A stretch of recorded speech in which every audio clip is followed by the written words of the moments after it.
So, yeah, if you like self-deprecating humor, I'm your guy.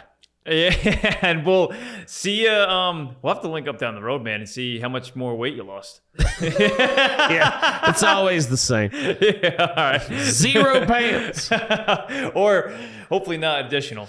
That's a win, though. Hey, if you're not adding, at least it's a win. That's what my wife always says. She goes, well, it doesn't look like you've gained anyway. Yeah, thanks, babe. Thanks.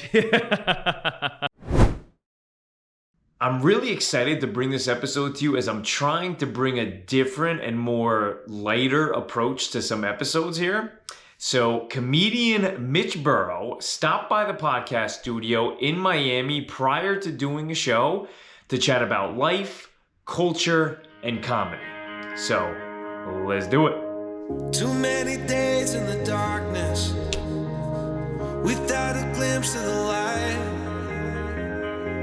Running tired and broken and scared, but I swear I'll never give up the fight. I see you broken and beat, head pulled down over your eyes. Every part of you wants to surrender, but darling, you were meant to survive. With every star. It's just a little rough even getting here, right? With you said have you gotten like a little car accident or anything? Oh, so that was this past Saturday. I got rear-ended while I was in Austin. Oh, Jesus. Yeah. So like right now I'm working with the other guy's insurance company to get taken care of. I got like whiplash and just yeah, I'm like sore all the time. After the accident or before the accident too? Well, I mean, I'm fat, so I'm always in pain just because of that. But yeah, like the whiplash is definitely a thing. I never experienced it before, and now I'm like, man, my neck and my back are sore all the time. Yeah, so now when people say I have whiplash, you now give them a little respect. Yeah. It's like, you remember, I don't know how old you are, but in the 90s, this old lady... Just turned 30, unfortunately. Fortunately. Okay, so you were a bit younger, but there was an old lady who, like, spilled coffee on herself at McDonald's. And then... Yes, I do. I do remember that. So she won this big lawsuit. Well, she was the butt of a lot of jokes on late night television and stuff. People made fun of her for suing for getting burnt from hot coffee. But what people didn't know is that coffee was so hot that it fused her labia together. Yeah, because she put the coffee between her legs when she was putting her order Well, in. the lid didn't stay on. McDonald's coffee, it was really like out of regulations on how hot it was, but they said it kept their coffee fresher longer or whatever. But it gave her third-degree burns on her inner thigh and on her leg. Like, it fused her vagina together. Yeah. So when she sued McDonald's, all she wanted was her medical expenses taken care of. But it was so bad that the judge on the case is the one who like awarded her so much. But people made it out like she was like chasing a lawsuit to get rich off of something. And she was just like, I'm an old lady. Well, too, it was, she just got her food just like everybody else does, which is common. You put the bag on the seat, but they first give you the cup, which then your first thing to look around is, I'm going to put it between my legs to hold it real quick. And then cap comes off and spilled. It's like, That's why cup holders are so important in choosing a vehicle. The more cup holders, the more I'm willing. About it. I'll add $1,000 onto a car's price for each cup holder. If it's got an MSRP of $30,000, but you got 6 cup holders in there, I'm willing to pay $36,000. No negotiations. Take my money. You'd be a good guy to walk on the lot of a new car dealership then. Yeah, man. I feel like I could sell cars. I feel like if I wasn't doing stand-up comedy, I could have been a very good car salesman. Yeah, what's your go-to closing line? Hey, man, this car's going to get you so much pussy. And what if it's a woman? Hey, this car, very economical and I don't know, whatever women like. I wouldn't sell cars to women. No. Because first of all, they shouldn't be on the road. No. I wouldn't sell cars to women because I don't know how to communicate to them like that. Yeah, I don't know what appeals to them in the way that I know dudes. Well, it's a good point. I think even if it was a gay dude, I just got to switch. Hey, man, this car's going to get you so much dick. Like, that's all you just got to adjust it a little bit. Appeal to their sexuality and their sexual conquest there. Men are men, no matter what. And so, you just got to go after what they like. Well, I think women love the white cars too. You always see them they call them the chick cars. A white car? A white car. They call it chick cars. You ever see Yes Dear? Yeah, that show was great. Yeah. There was a whole episode about how Greg Warner gets he gets a brand new white convertible, and everybody at work, at home, gives him shit for it because it's a chick car. It was I guarantee you, it was a Miata. I think it was. Yeah. So first of all, number one selling sports car in America was the Mazda Miata. Now it's smaller. And it's a little bubbly looking thing. It does kind of look like a chick car, but it was a 2-door coupe, and it was like the number one selling sports car maybe in the world at that point in time. So they were giving him, deservedly so. But it was like if you were if you were going through a midlife crisis at that time and you couldn't afford a Corvette. You got the Mazda Miata. Yeah, that's very true. It's very true. It's you, and it wasn't a Miata who hit you, right? No, it was. This is the thing. It was a Toyota Camry. I was in Austin performing comedy at the Mothership. So whenever something bad happens to you, as a comedian, you're always like, I'm going to have to make a joke. Yeah. But I got rear-ended by an Asian dude in a Toyota, and I was like, I can't even make a joke about this. I'll get canceled immediately just at the even now I'm like, oh man, I probably shouldn't even be talking about this. I was going to ask you, when you got hit, what's the very first thing that goes to your mind? Is it who is getting out of that car? Is my daughter okay? Okay. Like, to take all jokes aside, yeah. My daughter was, first of all, my daughter's 2.5 years old, and she made me look like a bitch because she didn't even wake up.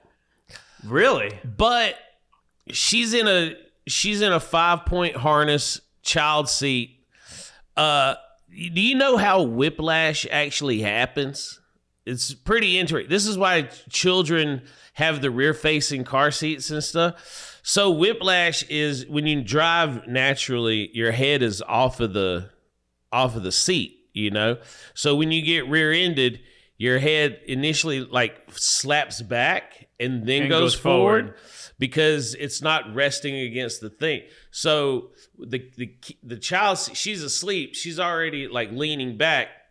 She was like, yeah, whatever, nothing didn't bothered phase her. No. It's a badass. Yeah, and meanwhile, I'm like, oh, God. She's like, you need to quit being a bitch, Dad.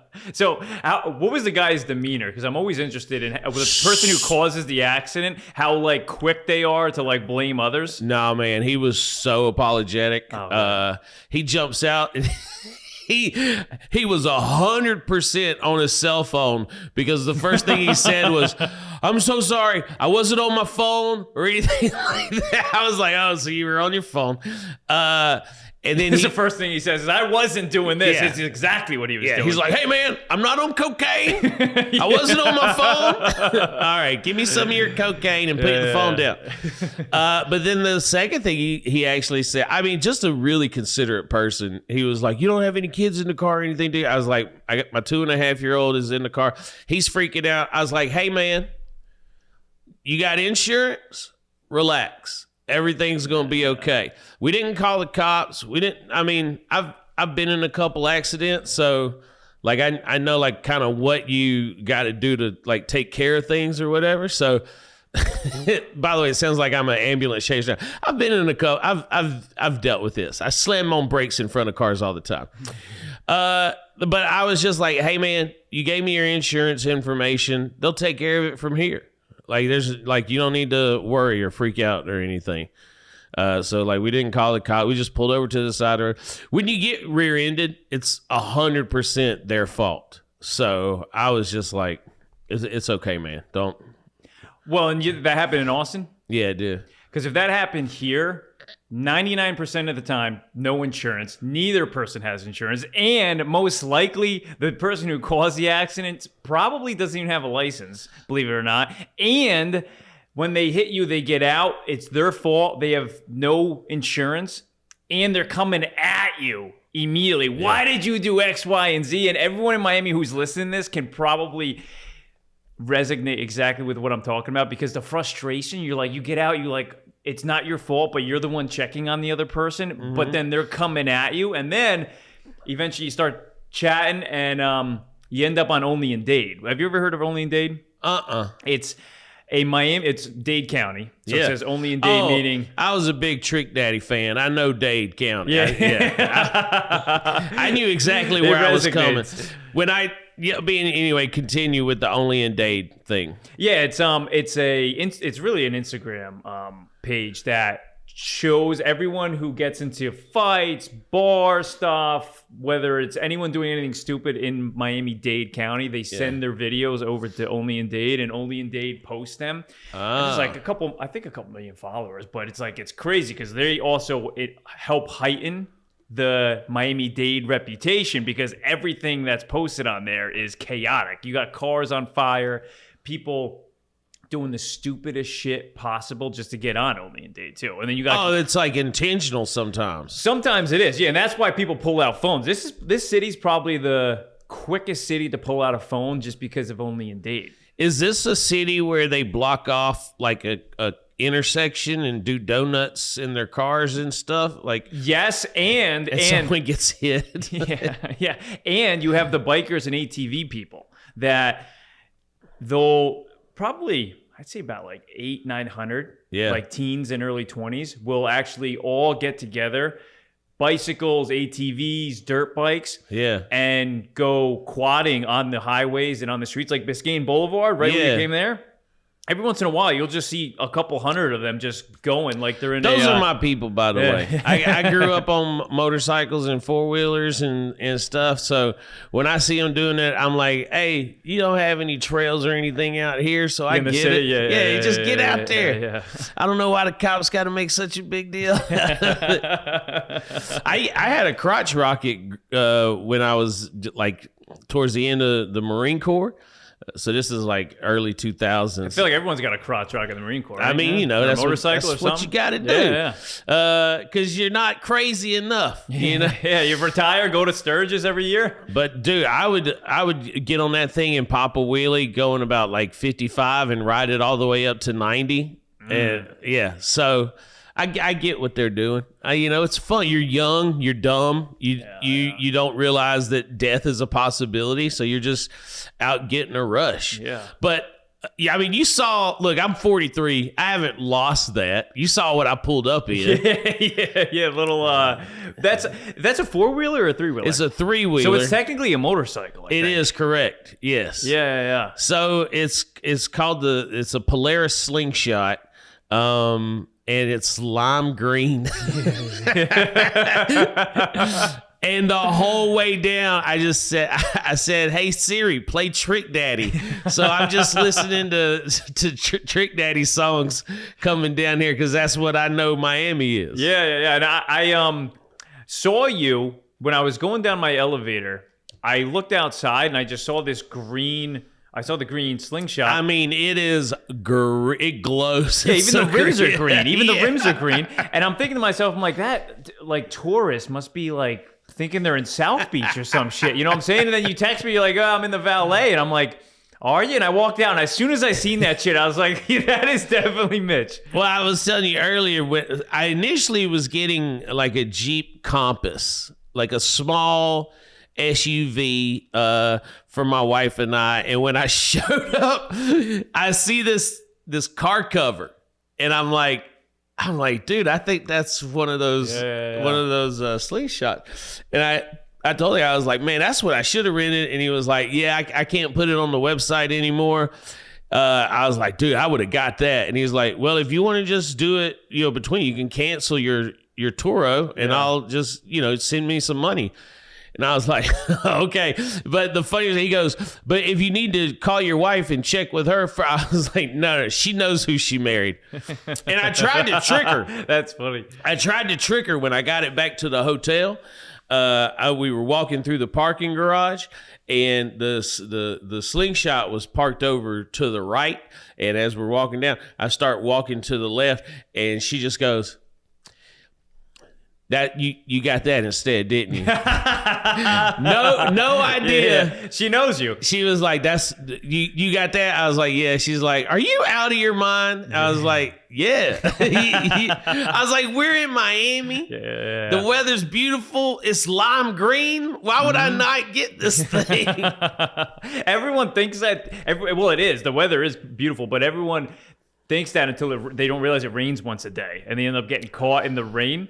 I grew up in Georgia, so Florida was like our destination. And so, I can remember being like 8 years old, going to Disney World or MGM or whatever in Orlando, and about every half an hour, it would be the heaviest thunderstorm. Oh, it's up there in Georgia too. Yeah, well, no, I mean like here in Florida, like when we would come visit. Oh, okay, It would just be like every half an hour, just all a the time. downpour, and then the sun shining, and then a downpour. So I got this convertible, and the whole drive over, I was like, I'm about to get soaked, but so far so good.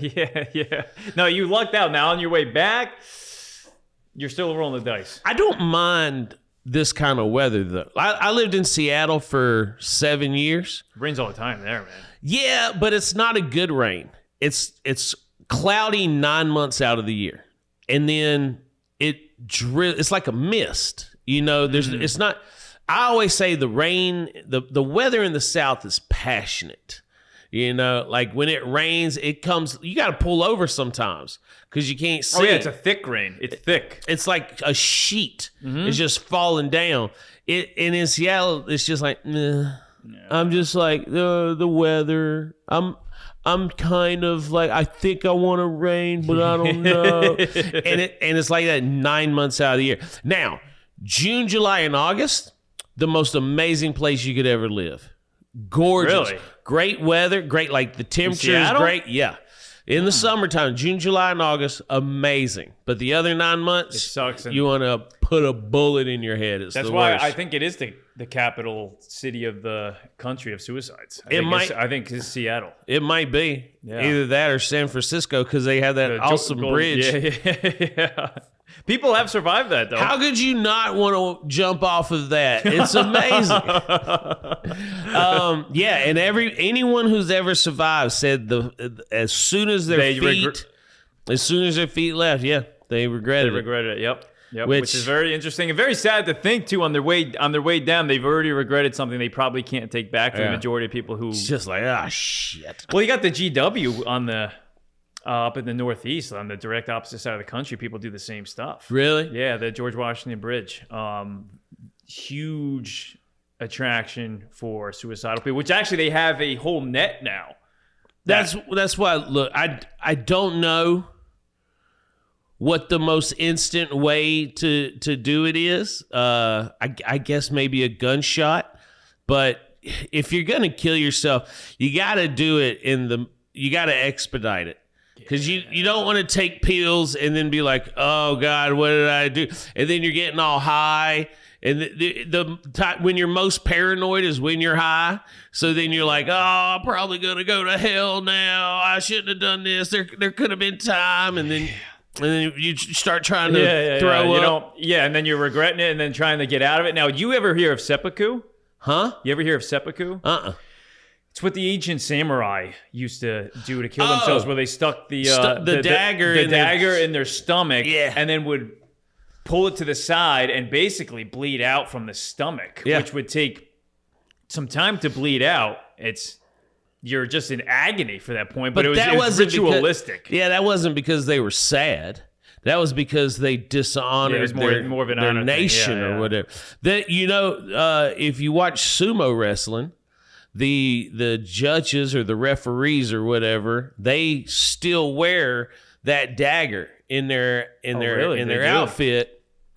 It's strictly traditional now, but if they made a bad call in sumo, like decades or a century ago or whatever, they would do that honor. Wow. They would do the honorary suicide. Jeez. Yeah, like could you imagine if they did that in Major League Baseball? Yeah, there wouldn't be an umpire left. Yeah, every single day they'd have a new umpire, and then the next game. They'd have to be like, they'd have to just double check with the batter.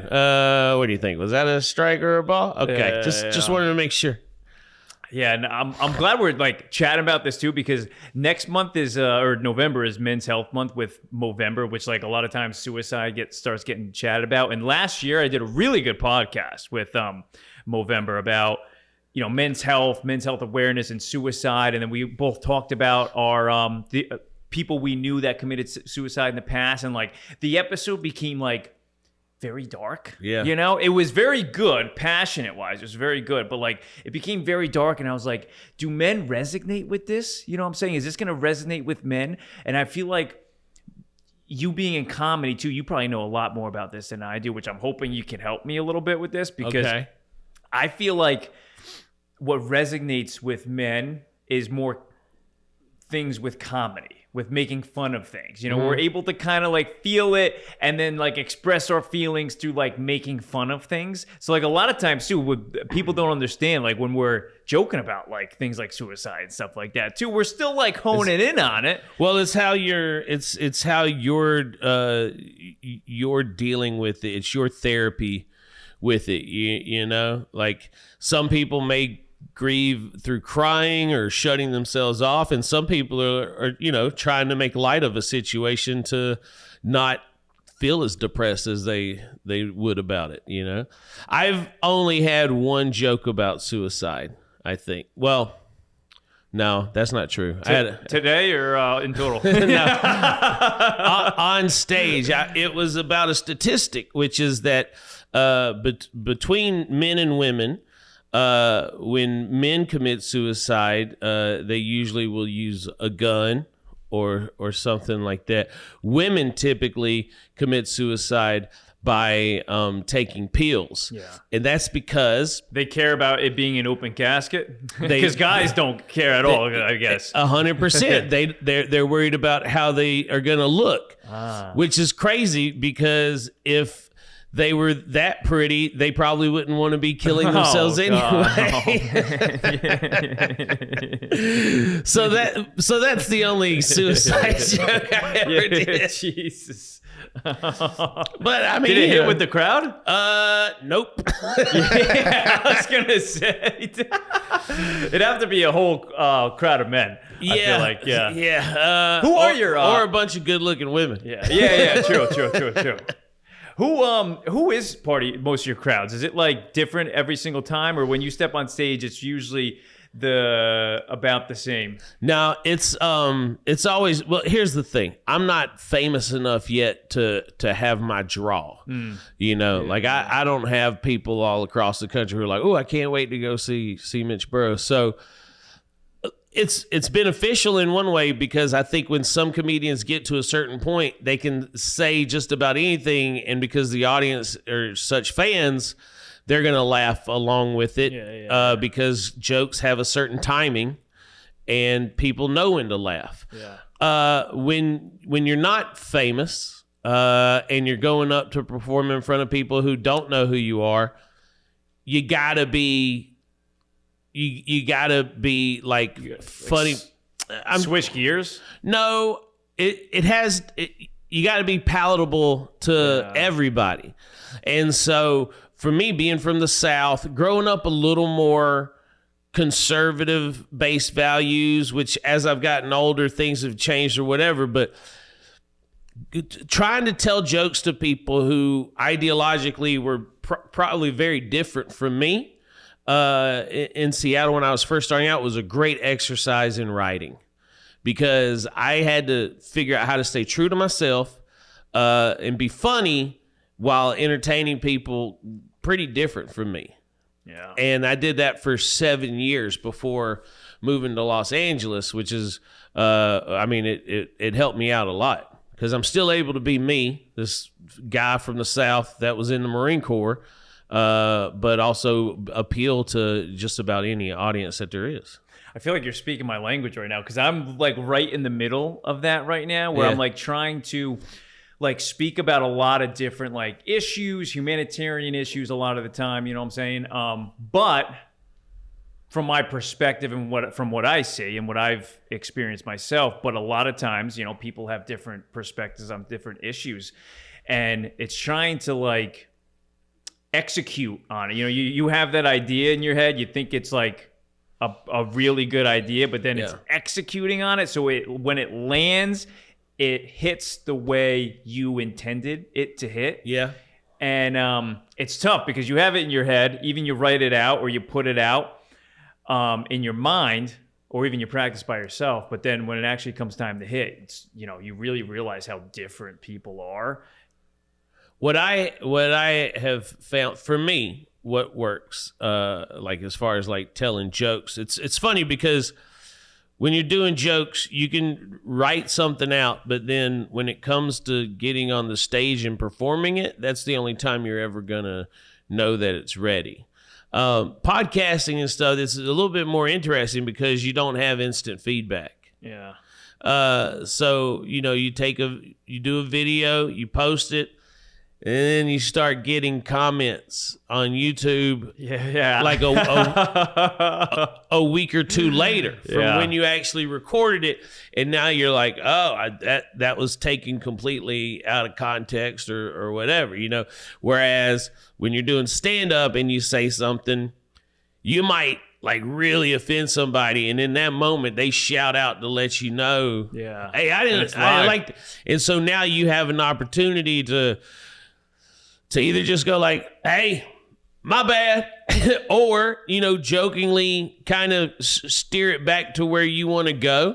Or roast them. Yeah, or roast them, you know. And, you know, I don't think I've ever been like, hey, I'm sorry. But I will definitely, you know, like... Be empathetic? No, just like, you know, show the humor in it. Like, I have a joke about saying the N-word, where I was in a stage production of To Kill a Mockingbird.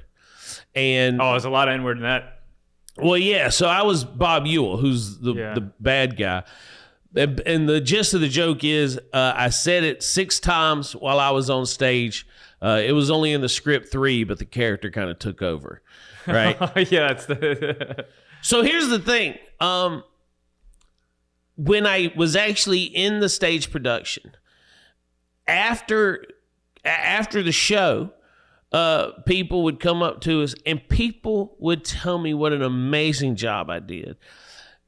I'm saying the most vulgar, hateful stuff on the stage, and people were like, oh my God, that was such an amazing performance, da, da, da, da. And that was a drama. If you were to say the N-word in a joke, but still trying to make the same points, but through humor, you're done.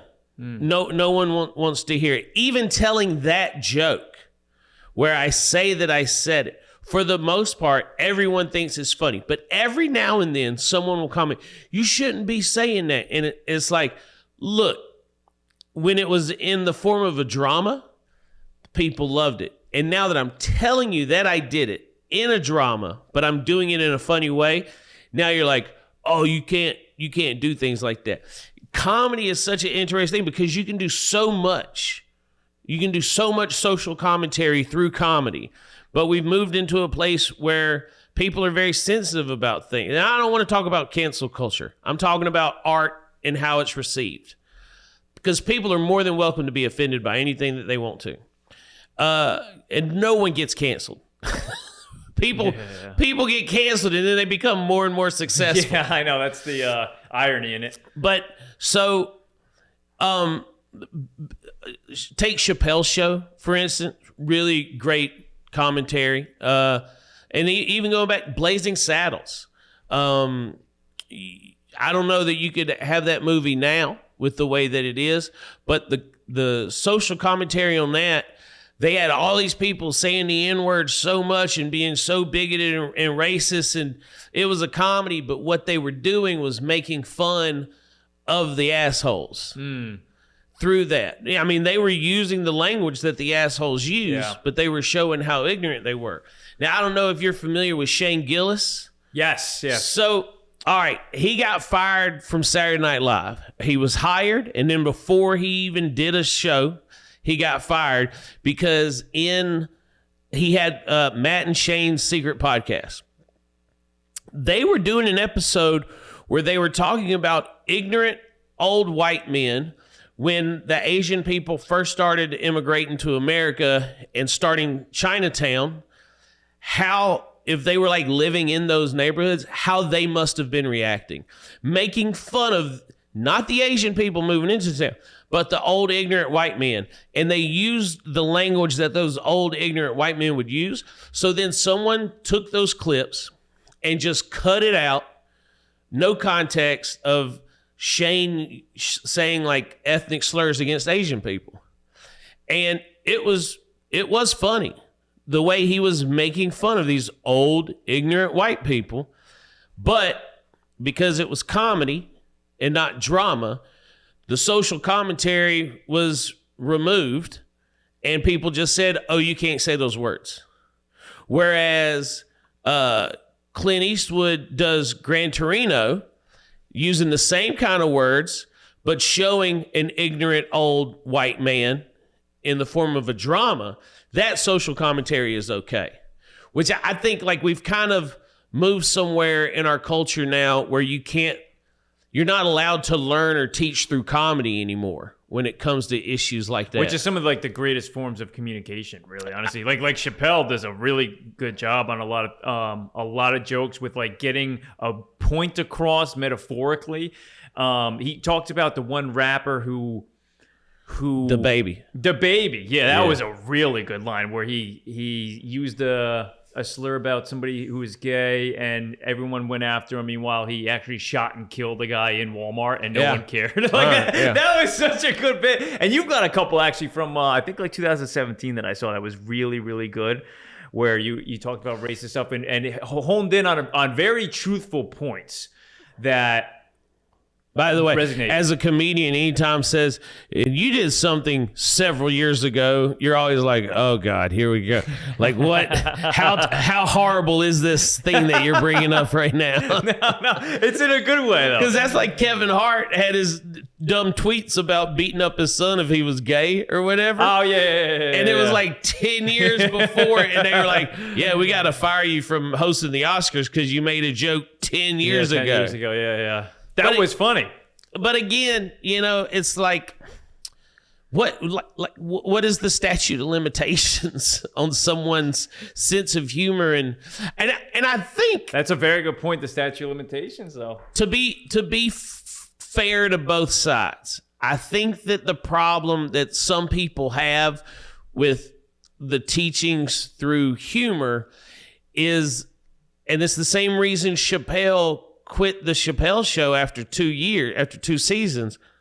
Sometimes it does feel like people are laughing at the wrong part, or for the wrong reasons. And I think that's where some people laugh at the wrong reason, I think some people get offended for the wrong reason as well.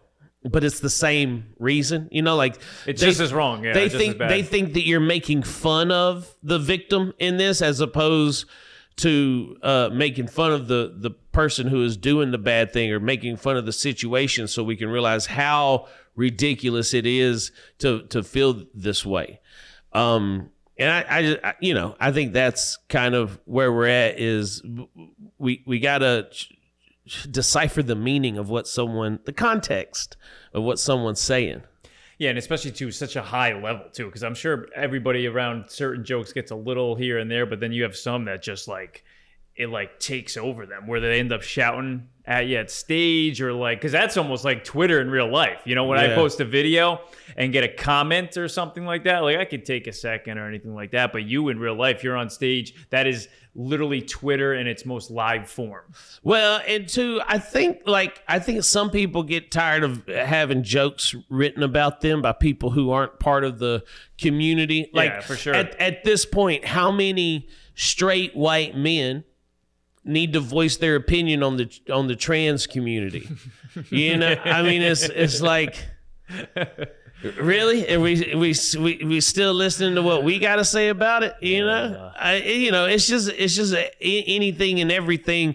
It should be able to be made fun of, but you know, at a certain point, is it hacky that you're still doing it? You know, like you got to think about your value as a artist, I'll say, quote unquote, because I have a hard time considering stand-up comedy and art, even though a lot of people do. Well, I do, because it takes an individual skill level that you rise based off of your own creations, which I think is what art is. I just think that you know, some of it is just so silly but also, like, Jackson Pollock was, you know, getting paid tens of thousands, if not more, for splattering paint on a canvas. So maybe my dick jokes aren't that silly after all. How did you end up getting into comedy, by the way?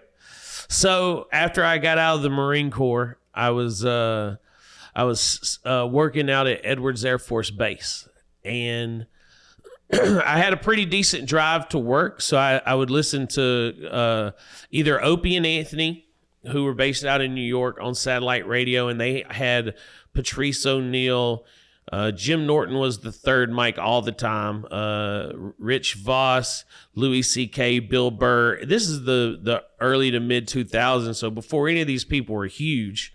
They were always the guest, and then I would listen to like Raw Dog or XM Comedy and just listen to stand-up like nonstop. Yeah. So I got the pattern down. I got the structure of the joke down just from listening to it all the time. Then I would tell these stories about maybe like going to Thailand or being on a ship or whatever while I was in the Marine Corps to these other people at parties. Everybody would always laugh. So it just got to a point where I was like, well, I love this thing. And I'm doing it in social environments. What if I try to do it on a stage? And so I looked for an open mic somewhere, found it, and then decided to get up there and try it. And my first time was great. Now, for about 6 months after that, it was terrible. I don't really know how I found it like immediately and then lost it, but I always think back, like, man, if that first time would have been bad, I probably wouldn't have stayed with it. Nah, because I mean, how was the first time? Did you just go up there completely? Did you plan anything, or was it just a wing it? Yeah. So it's funny. I had this joke planned about softball. Like, it's like, why do they call it softball? Have you ever been hit by one? It's not soft at all. It should be called just as hard as baseball, just bigger ball. But then I heard, like, the day before, I think, listening to stand-up comedy, I heard Brian Regan do a joke pretty much just like it. And I was like, oh, man, I don't want to get up there my first time and people think that I'm stealing jokes already. So my buddy and we ended up walking around the day of just spitballing, and I came up with another 3 minutes the day of. And then went to the club and did it.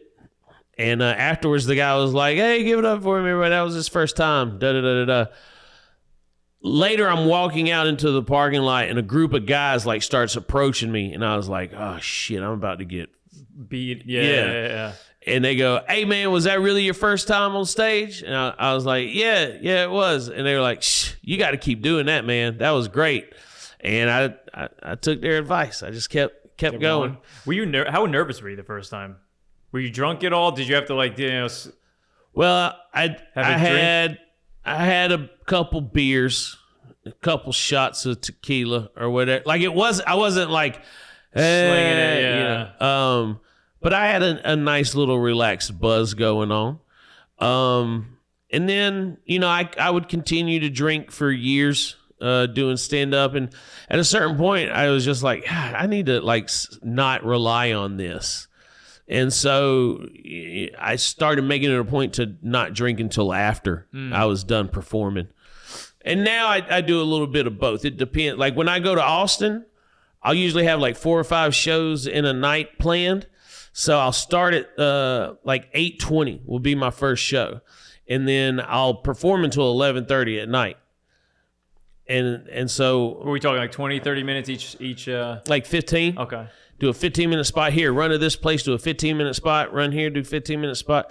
And so basically I'll usually start drinking about halfway through. And you can just by kind the of... last one. you can tell. Like, because I'll do 4 spots... or I'll do 2 spots a night at Comedy Mothership, one at 8:20 and one at 10:40. And so you watch that 8:20 spot and that 10:40 spot, you'd be like, oh, he's a lot looser in that 10:40 spot. Because I've done 3 sets up to this point, but also because I've had a few drinks as well. Yeah. Sometimes I watch that set and I'm like, man, I should not have drank that much. And then other times I watch it, I'm like, dude, I'm just feeling it right now. It's weird. Like it definitely, different times can have a different effect on how I perform. Oh, it for sure does. My one of my first podcasts, I was like really nervous. I was like, holy shit, like I'm actually doing this, blah, blah, blah. And I was like, maybe I need to like get my nervousness out. So I was like, let me just have like 2 shots. Right? Uh-huh. So I had 2 shots separate from one another, not double.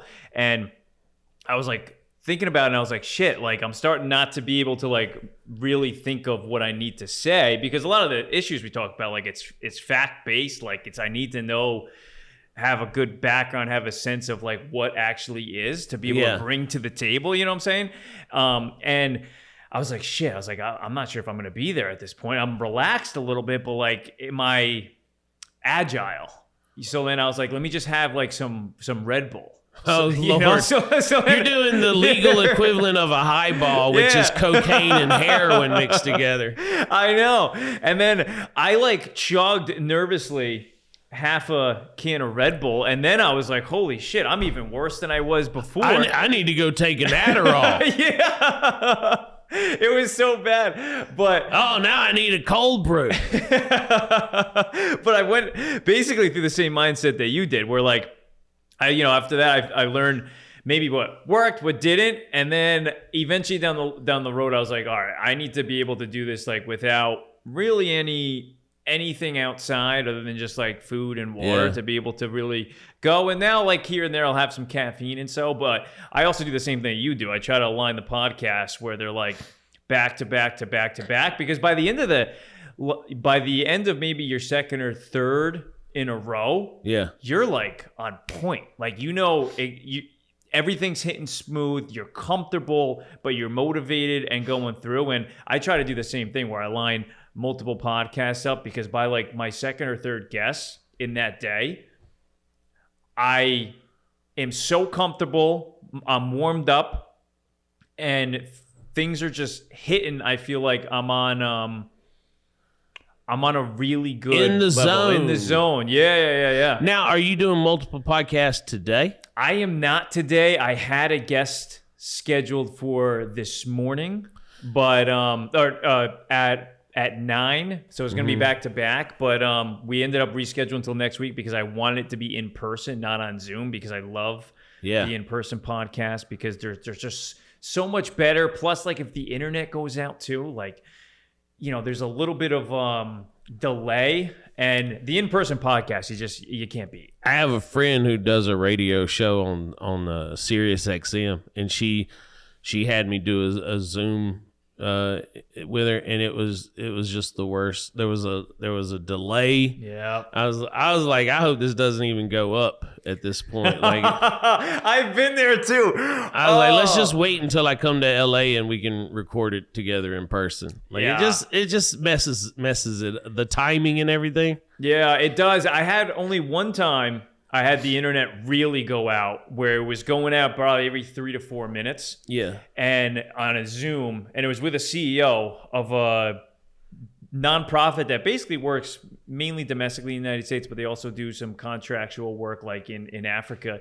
And what had happened was he was like an all business guy, all business. Like he came on suit and tie on the podcast, and the internet starts to go out here and there, and then it went out to where he got kicked out of the Zoom, had to come back on. That happened like 2 or 3 times, and I like didn't want to say like, you're in an office with probably like 20 different people using the same internet. It's just me and my studio, and I have if you look at my router, it looks like a car engine. Yeah. You know what I'm saying? Like, I know it's not me. And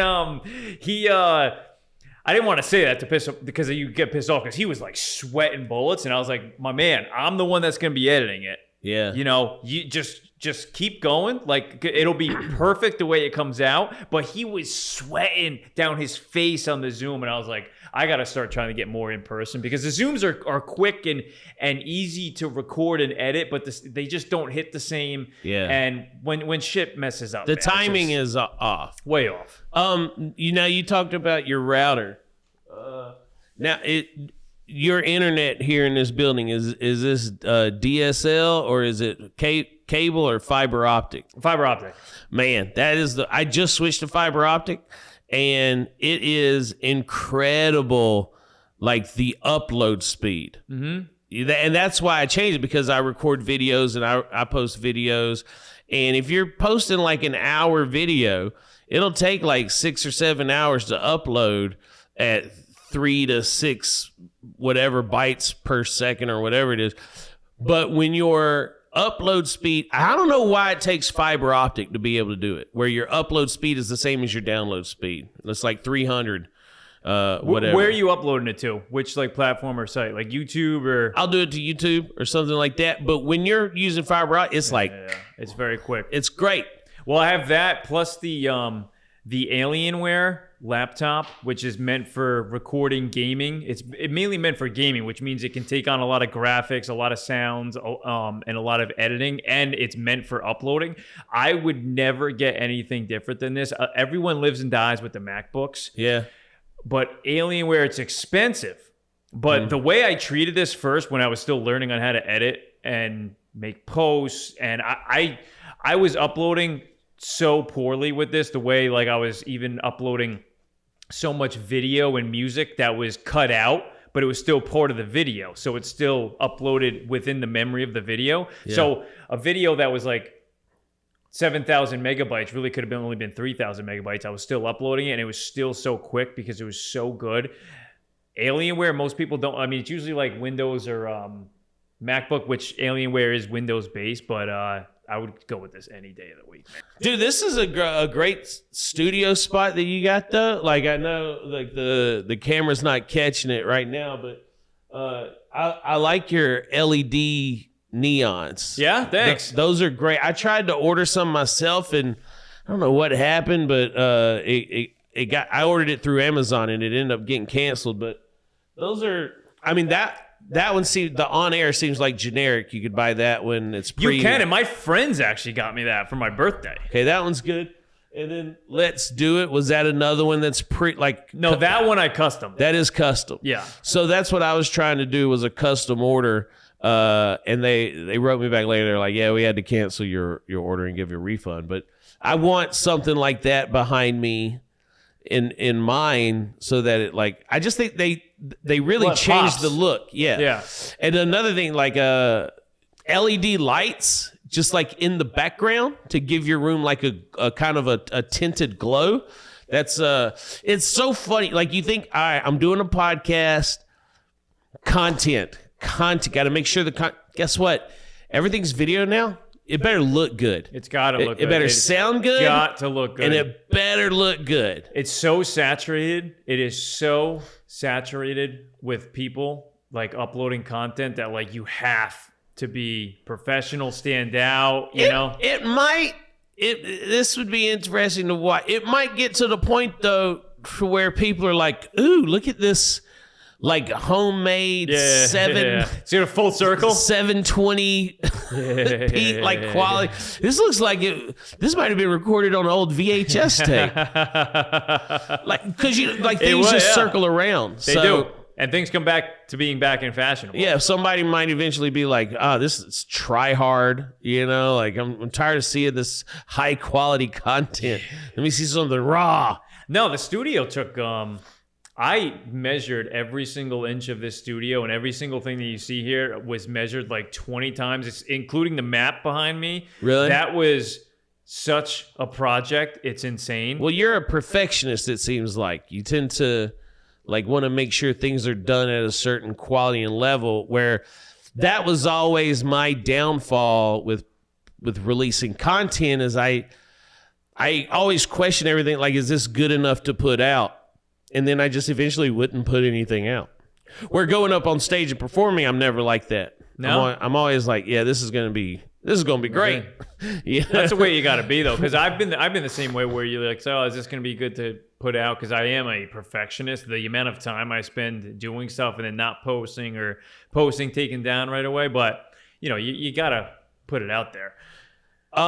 We're kind of getting close to the hour. But you know, I know you really wanted to talk about the situation with Israel and Palestine. And then I definitely want to hit on the primaries with Trump and and Biden and Biden's speech last night. Well, who's the guy in Florida? DeSantis? Yeah. You know, all that stuff. I know you wanted to cover all that on the no politics. Of course, it was number one. I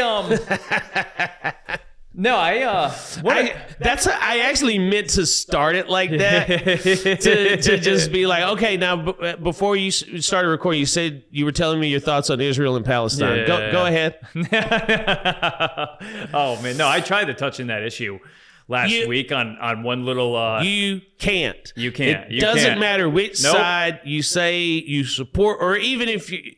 Dude, saying anything. If it's almost like if you're like both sides bad, innocent people getting hurt, because then people are like, you're going into the all lives matter kind of, and they're like, no, what you don't understand. So it's like one of those things where you can't even have an opinion. Here's what I will say though, Israel has the IDF, and if you've ever looked up the IDF, they have the hottest women in the world as soldiers, smoking hot. This is how hot Israeli women are. Gal Gadot, who plays Wonder Woman, had to come to America to be a movie star because she wasn't hot enough to do it in Israel. So if we're going on looks alone, you're Team Israel. Yeah, I guess so.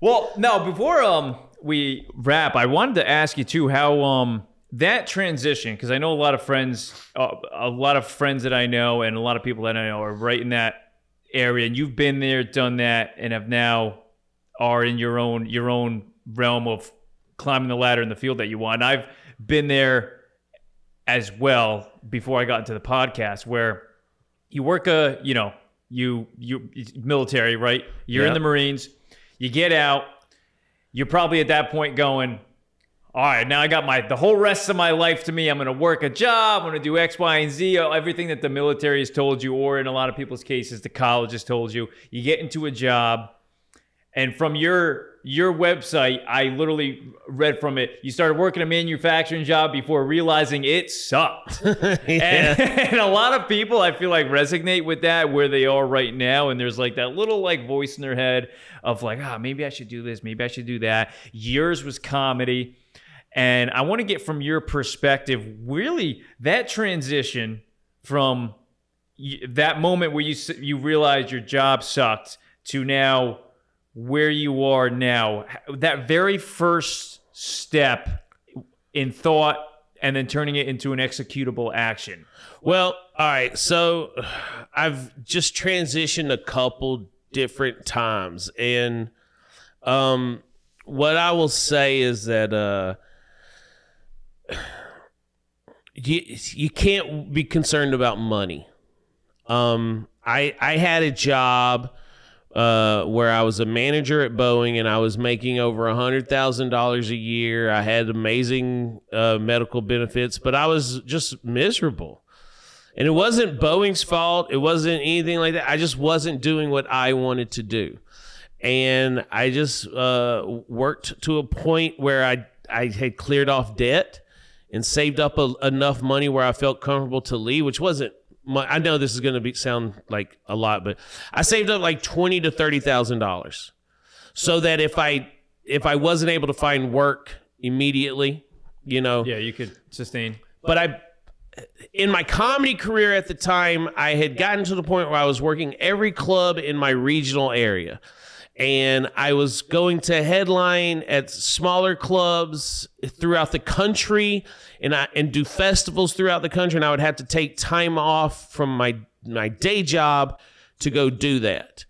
And I just got to the point where I was running out of paid time off, and I wouldn't be able to take time off from work anymore. So I had to make a decision, go chase this thing that wasn't going to pay me even half of what I was currently making, or stay making money and being miserable. And so I decided to go chase my dreams. So then I moved to LA, and I was, very happy being a poor comedian, living in a 4-bedroom house with 3 other guys, just everybody splitting the rent, and, very modest lifestyle. But you say you were happier at that moment than you were 100%. Yeah.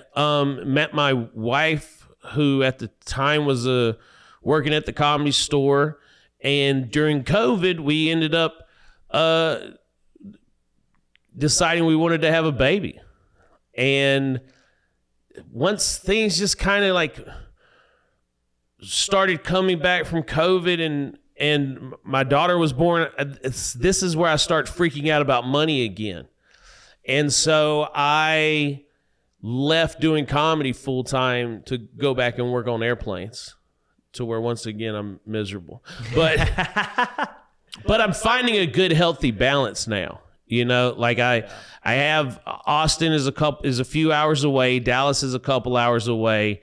So I've found this balance now where, like, I'm here performing in Miami. I perform in a couple different cities in Dallas on a regular basis, but I'm also in a home that we bought living with my wife and my daughter. And when I say we bought, unless you pay cash for it, you're still renting it from the bank, whatever.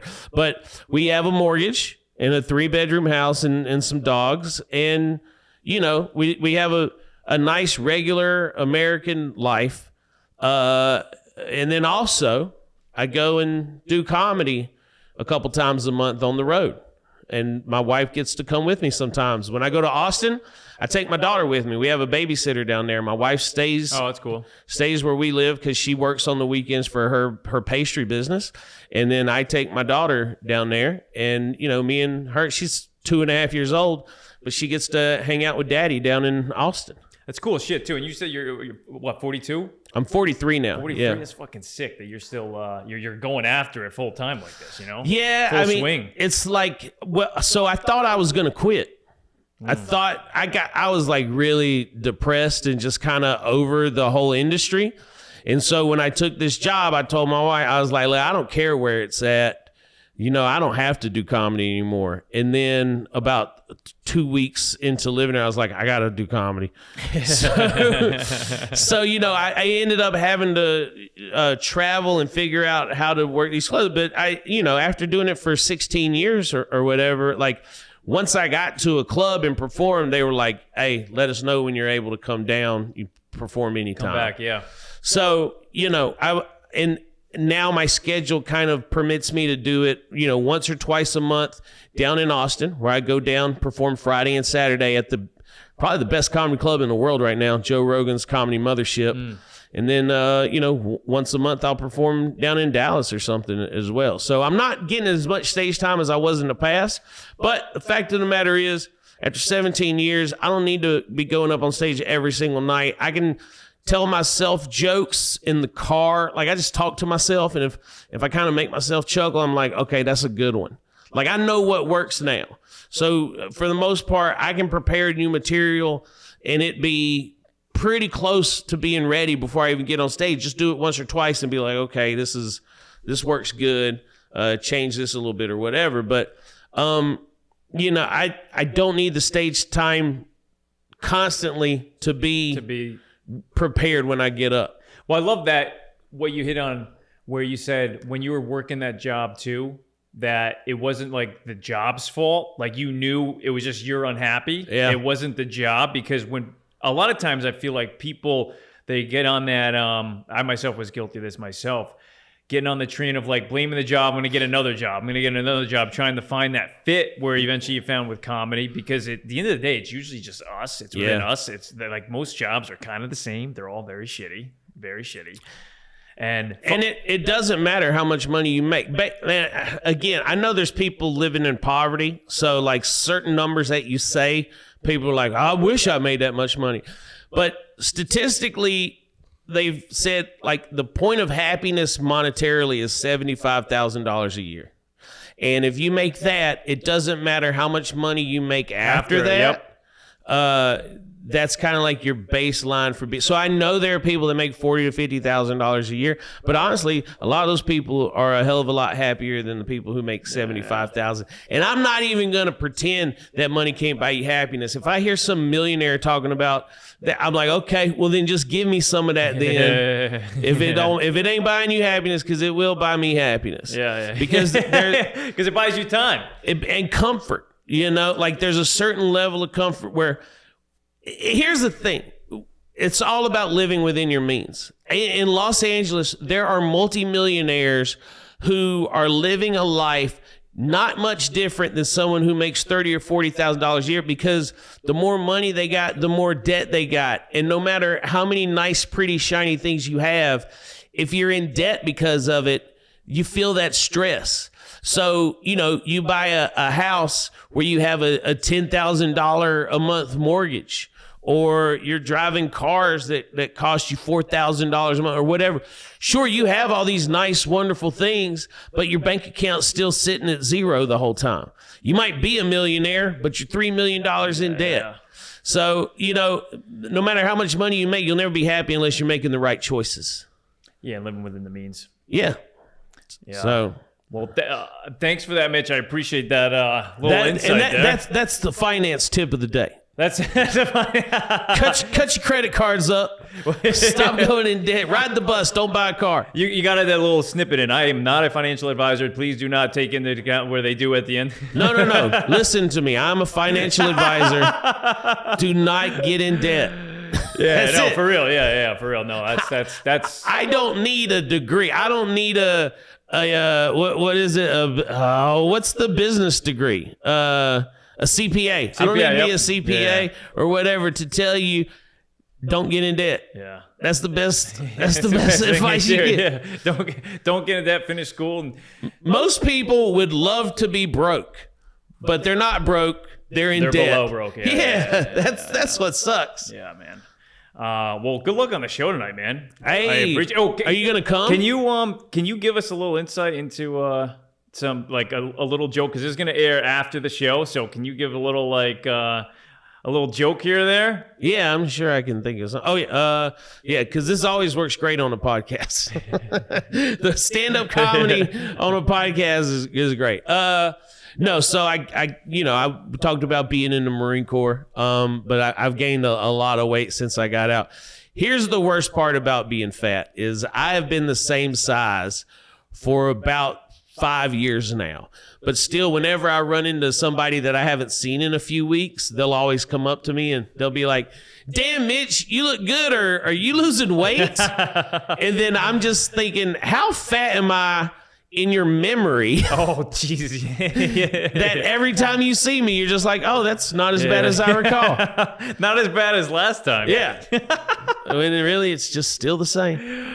Oh, that's good shit, man. Well, that's it, man. So, thanks. yeah, if you like self-deprecating humor, I'm your guy.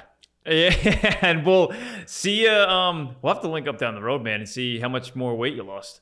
Yeah, it's always the same. Yeah, all right. 0 pounds. Or hopefully not additional. That's a win, though. Hey, if you're not adding, at least that's a win. That's what my wife always says. She goes, well, it doesn't look like you've gained anyway. Yeah, you Oh, gotta thanks, start babe. Thanks. Well, thanks, man. Yeah, dude, thanks for having me on. If you people are so inclined, it's always just Mitch Burrow on any social media, Instagram, TikTok, whatever. I don't use Threads. I don't use Twitter. And I'm not old enough for Facebook to be relevant anymore. So Instagram and TikTok, Mitch Burrow. Can't get you on MySpace? Probably. I had one. It's probably still up there. Oh, and YouTube, of course. Look me up on YouTube. Do all that because that's how you get paid, baby. Yes, sir. That's it. So anyway, thanks for having me on, man. I appreciate it. Thanks, Mitch. We start